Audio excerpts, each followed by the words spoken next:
Brumilda est une enseignante du secondaire qui donne des cours d'anglais.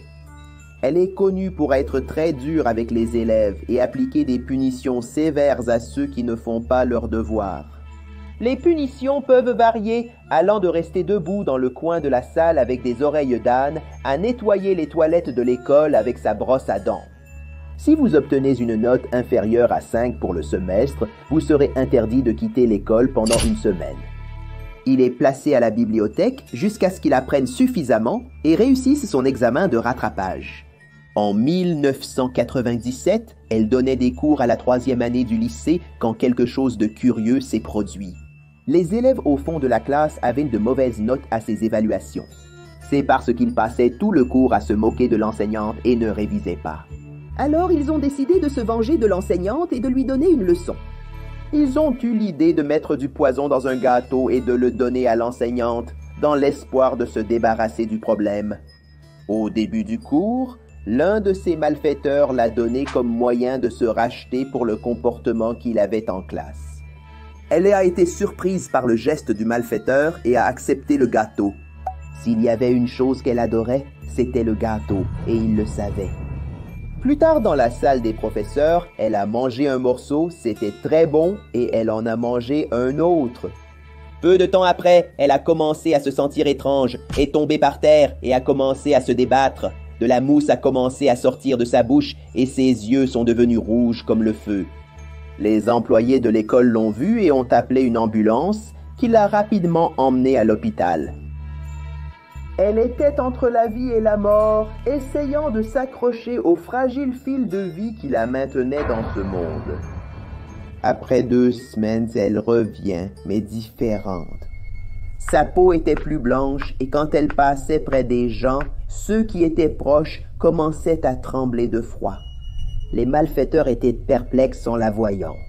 Ils savaient que les choses allaient mal tourner pour eux, alors ils ont pris leur sac à dos et ont commencé à courir pour fuir la salle.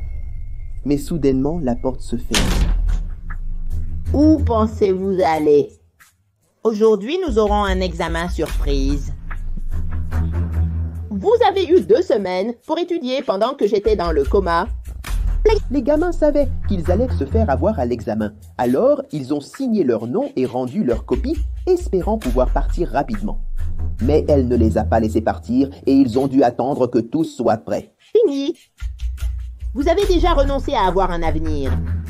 Vous prétendez être des vagabonds fous qui commettent des crimes pour vous débarrasser de ceux qui vous dérangent. J'ai réalisé quelque chose. Que des personnes comme vous n'apprennent que d'une seule manière. Je vais appliquer ma nouvelle méthode d'enseignement que j'appelle apprentissage éternel.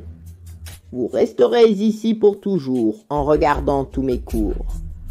Apprendre pendant des années pour qu'un jour vous deveniez de meilleures personnes.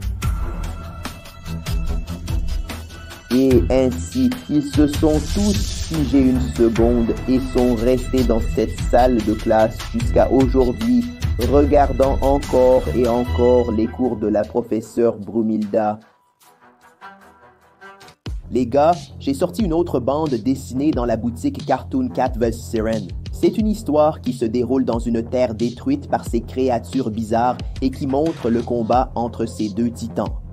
Qui sera le vainqueur de cette bataille? C'est la grande question que nous voulons tous savoir. Découvrez l'histoire de Léo Augusto React et grand-mère dans leur lutte contre les forces du mal. Les enfants du quartier disparaissent mystérieusement. Qu'est-ce qui se passe? Est-ce que Léo et Mamie réussiront à résoudre ce mystère? Nous avons aussi d'autres bandes dessinées. Ajoutez ce zap de la boutique. Nous vous servirons. Jeff était un simple garçon qui vivait tranquillement avec sa famille. Loin de tout désordre. Cependant, le père du garçon a fini par recevoir une proposition d'emploi. Ils ont donc dû déménager dans une autre ville.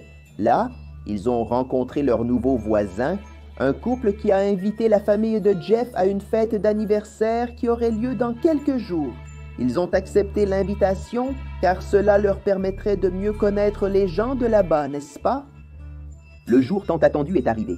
Pour le cours, Jeff et Liu sont allés au bus très excités, mais ont été surpris de voir 3 marginaux exiger un droit de séjour pour rester tranquilles dans le bus. Étant obligé de fuir cet endroit, Jeff s'est mis en colère et a attaqué les garçons avec des instructions de coups de poing, de coups de pied et de frères, tout ce qu'il avait le droit, mais à cause des agressions, ils ont dû se tirer de là, mec. En arrivant à la maison, ils ont décidé de cacher ce qui s'était passé. Cependant, la police est arrivée chez eux afin de découvrir qui était le responsable.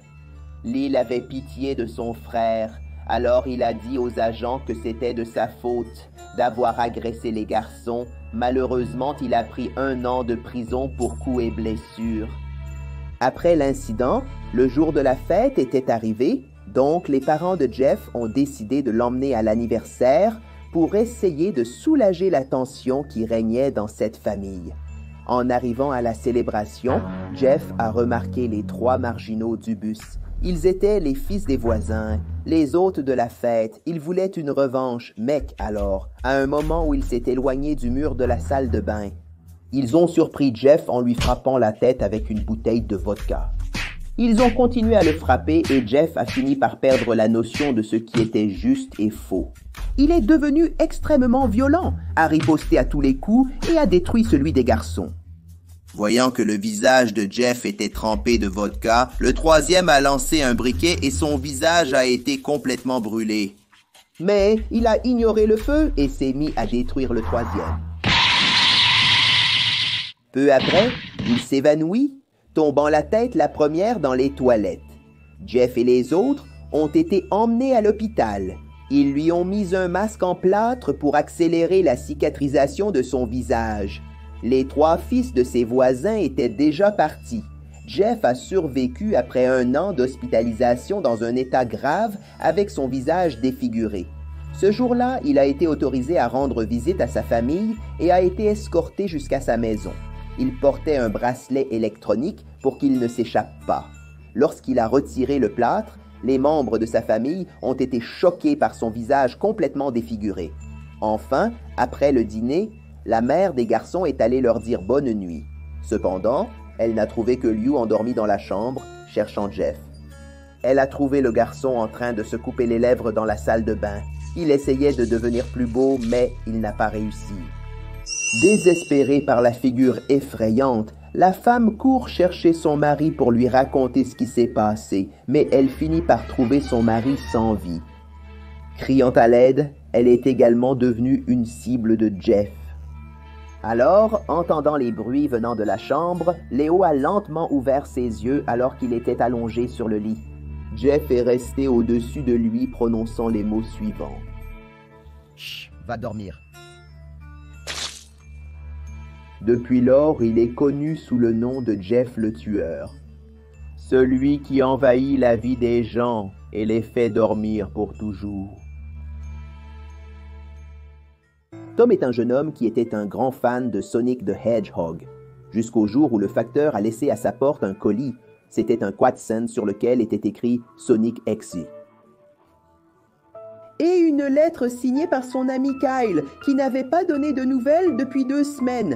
Dans la lettre, il suppliait Tom de détruire le disque avant qu'il ne soit trop tard. Tom pensait que c'était une blague et a commencé à jouer. Lorsqu'il a appuyé sur Start, l'écran d'accueil a changé pendant une fraction de seconde, avant que l'écran ne devienne noir. L'image qui est apparue à ce moment était l'écran d'ouverture du jeu, bizarrement déformé avec le ciel sombre, l'eau rouge. Et là où il aurait dû être écrit SEGA 1991, il était écrit SEGA 666. Pour aggraver les choses, Sonic lui-même avait changé. Ses yeux étaient complètement noirs et saignaient. En choisissant le seul personnage disponible, Tails, Tom a continué à trouver plus de preuves qu'il y avait quelque chose qui n'allait pas avec le jeu. Il y avait une grande quantité d'animaux morts, puis il rencontre Sonic à la fin du niveau. Quand Tails a essayé d'attirer son attention pendant une scène en lui touchant l'épaule, les yeux de Sonic se sont ouverts. « Bonjour, tu veux jouer ?» Au niveau suivant, Hide and Seek, Tom a vu Sonic avec du sang dans les yeux, volant littéralement après Tails, disparaissant rapidement et réapparaissant devant le renard, le frappant fort, et l'écran est devenu noir. Tu es trop lent? Tu veux essayer à nouveau? Après avoir joué avec Knuckles et perdu brutalement contre le Sonic bizarre, Tom a décidé de faire une pause dans le jeu et de se coucher, mais pendant son repos, il a été tourmenté par des cauchemars. Il se voyait à l'intérieur du jeu et le Sonic démoniaque volait derrière lui et le rattrapait. Tom s'est réveillé en sueur froide et a décidé de retourner au jeu. Cette fois, il a choisi Robotnik et a continué le jeu. Le petit diable s'est téléporté devant le Robotnik et l'écran est redevenu noir. Je suis Dieu. Alors Tom a abandonné l'idée de continuer à jouer à ce jeu bizarre. Il avait très peur et a décidé de se coucher. Mais à sa surprise, il voit sa peluche de Sonic sur son lit, tout ensanglantée. Toninho était un garçon qui passait son temps à jouer à des jeux dans sa chambre et ne mangeait que de la restauration rapide. Chaque jour, le gamin commandait des McDonald's et d'autres trucs et faisait la fête. Chaque fois que sa famille lui demandait de faire quelque chose à la maison, Toninho disait qu'il étudiait et qu'il ne pouvait pas. Mais en réalité, il jouait à Free Fire et à d'autres choses. Il avait reçu un petit poisson comme animal de compagnie à Noël dernier, mais il ne se souciait pas beaucoup de l'animal. Ses parents mettaient toujours la nourriture pour le poisson et nettoyaient l'aquarium, car leur fils était toujours occupé, jusqu'à ce que Toninho commence à verrouiller la porte de sa chambre. Il ne voulait pas que ses parents entrent, tu comprends? Alors, chaque fois qu'on lui demandait s'il avait nourri le poisson, il disait oui. En réalité, il jetait des frites au poisson. D'autres fois, des restes qui tombaient des sandwichs. Le petit poisson devenait de plus en plus étrange, avec une coloration violette, et il devenait déformé. Jusqu'à ce qu'un jour, quand il est rentré de l'école, le petit poisson était sans vie. Sans un soupçon de remords, il a pris l'aquarium et l'a vidé dans les toilettes, en tirant la chasse d'eau. Il l'a rempli d'eau du robinet et l'a remis dans sa chambre, n'est-ce pas? Pour faire semblant que rien ne s'était passé, il a continué sa vie. Jusqu'à la nuit suivante, alors qu'il jouait, il a commandé quelques chaussons. Il a ressenti une nausée bizarre. Et à sa surprise, mec, il a vomi le petit poisson, identique à celui qu'il avait tué. Il est tombé directement dans l'aquarium, mec. À ce moment-là, sa mère entre dans la chambre et demande si tout va bien. Il essaie de se reprendre et dit que tout va bien. Juste après que sa mère soit sortie, Toninho observe le poisson et il est identique à celui qui est mort. Ne comprenant rien, il retourne à sa chaise et commande le sandwich. Mais encore une fois, il régurgite un autre petit poisson. Mon Dieu, maintenant il est effrayé. Il y a 2 petits poissons qui nagent dans son aquarium. Il va au salon et reste là. Il craint d'être maudit. Alors, il finit par s'endormir sur le canapé. Le lendemain, il se réveille et va prendre son petit déjeuner. Il vomit 2 poissons dans l'assiette. Ses parents voient ça et paniquent. Il court chez le médecin pour vérifier ce qui se passe avec Toninho. Mais après quelques tests, rien d'anormal n'a été trouvé chez leur fils. Toninho est resté comme ça pendant des jours et a beaucoup maigri. Il ne pouvait plus manger. Il semblait que toute sa vitalité était convertie en création d'un poisson. Jusqu'à ce qu'une semaine plus tard, Toninho soit parti et son aquarium était plein de poissons, nageant heureux et tranquilles. Dans une nuit sombre et orageuse, Wuggy, employé d'une entreprise de jouets, était avec le directeur de production en train de tester le tout dernier produit en peluche. Les ventes de l'entreprise étaient en chute libre et ce serait la dernière chance de lancer un nouveau jouet. Les directeurs voulaient un jouet plus attrayant, qui avait plus de vie.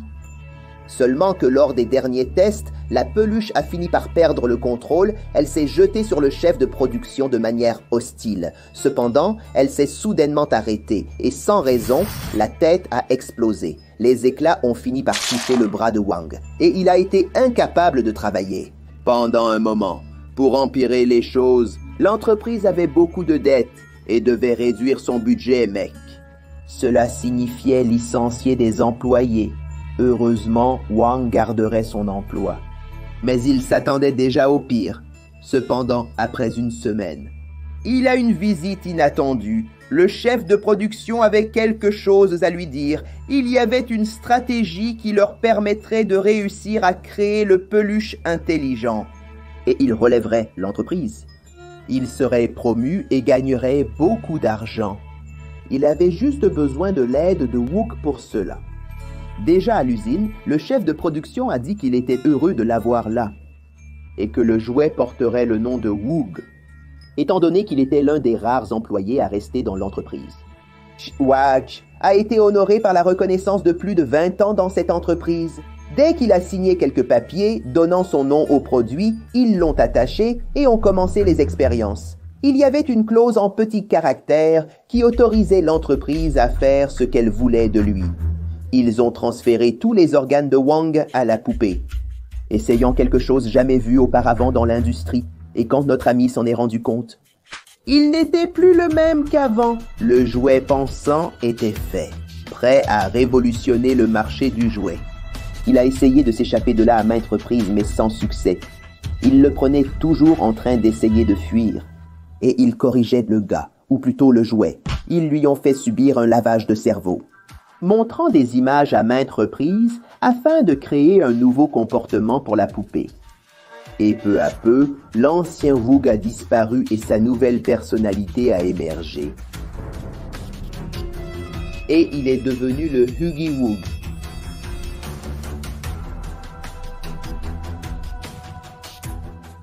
Par une matinée ensoleillée, une famille part en voyage pour profiter des vacances à Acapulco. Quand, pour un instant, il regarde son fils à l'arrière pour lui dire quelque chose, tout le monde est très excité. Cependant, ce moment a été interrompu par un camion venant en sens inverse, frappant de plein fouet. La voiture a capoté et seul l'enfant semblait être conscient. Peu après, ceux qui semblaient être des infirmiers sont arrivés et ont recueilli toute la famille. Le père et la mère présentaient de graves dommages physiques. Ils ont commencé à être pris en charge par les médecins. Leur état de santé est très grave. Le père ne parvient pas à rester éveillé et finit par s'évanouir. La dernière image qu'il enregistre est celle de son fils dans les bras d'un médecin. Quant à la mère, elle est plus tranquille, car le garçon était intact. Il n'a subi aucun type de blessure. Cependant, contrairement à ce qu'elle imagine, ce n'est pas un hôpital, mais Playtime Call, une entreprise de jouets qui se lance maintenant dans la création de poupées intelligentes. Il est à l'agonie, il ne survivra pas s'il continue comme ça. Cependant, la proposition qui lui est offerte pour rester en vie est d'accepter d'aller dans un autre corps, un corps totalement différent et de faire partie de cette entreprise. C'est la seule façon de rester avec son fils. Alors, c'est fait. Elle est sédatée et la procédure est effectuée.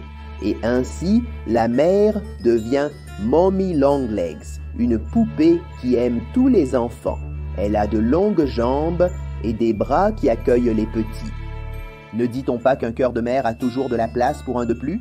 Alors, ses bras ont toujours de la place pour un autre enfant. Comme promis, elle revoit son fils. Le garçon va bien. De plus, elle remarque plusieurs autres enfants sur place, selon eux. C'est une zone pour tester les jouets. Et comme elle est maintenant l'une d'entre elles, rien de mieux que l'interaction avec les enfants, n'est-ce pas? Elle ne sait pas qu'ils analysent tous les mouvements, pas seulement les siens, mais aussi les leurs. Et ainsi passaient les jours. Chaque semaine, un enfant ne revenait pas à l'endroit. Il prétendait qu'il faisait d'autres activités avec d'autres jouets. Jusqu'à ce qu'un jour précis, ils ont emmené votre fils. Cela l'a rendue folle.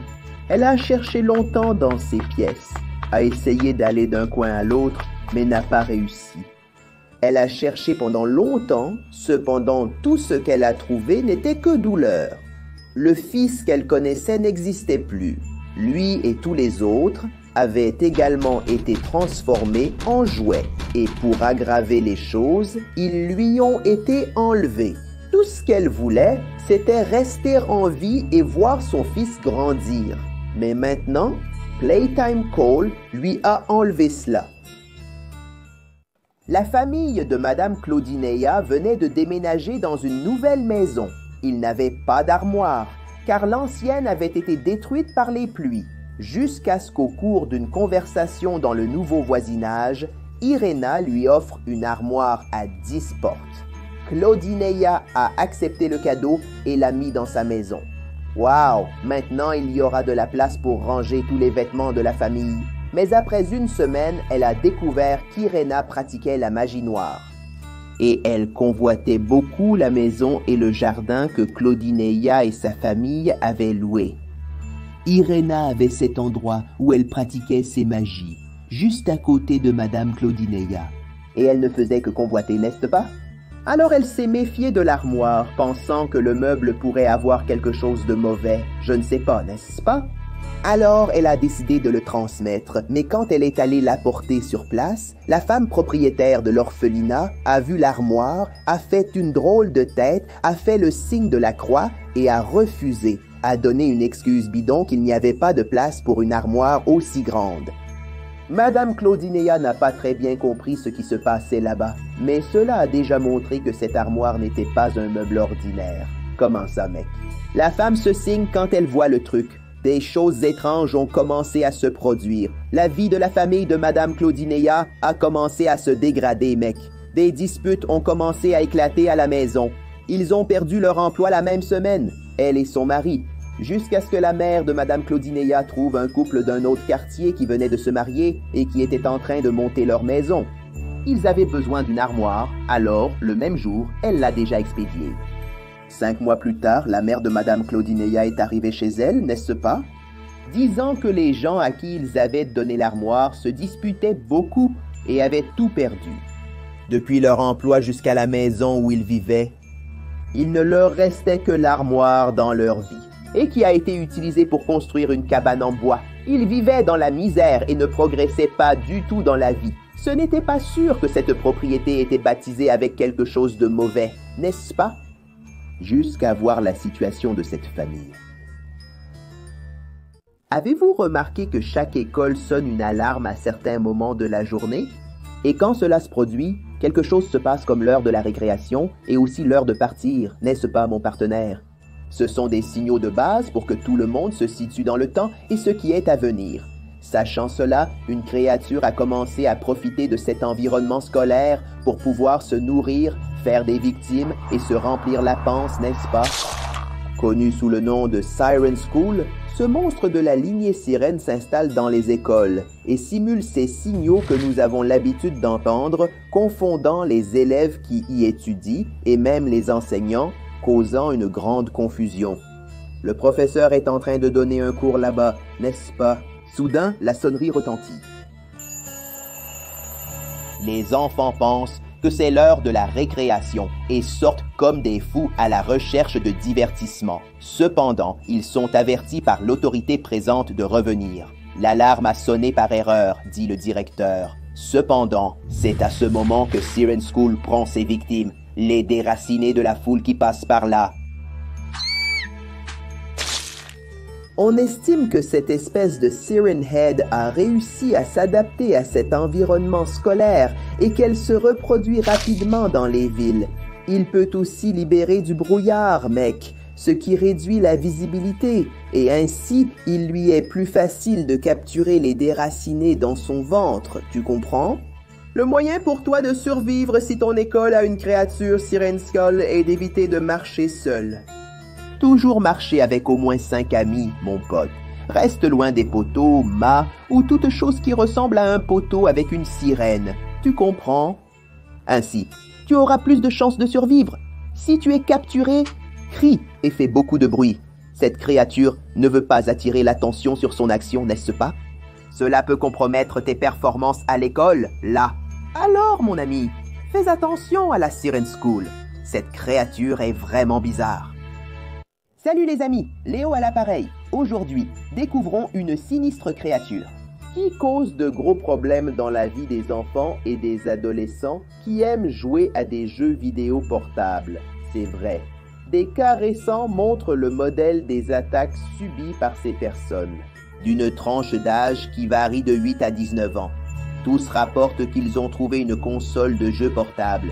Ils ont commencé à jouer à ce nouveau jeu, jamais vu ou même rapporté auparavant. C'est comme si vous étiez dans le jeu et vous devez vaincre d'autres ennemis si vous êtes en train de perdre. Avec la barre de vie presque terminée, on vous offre la possibilité d'utiliser votre propre sang.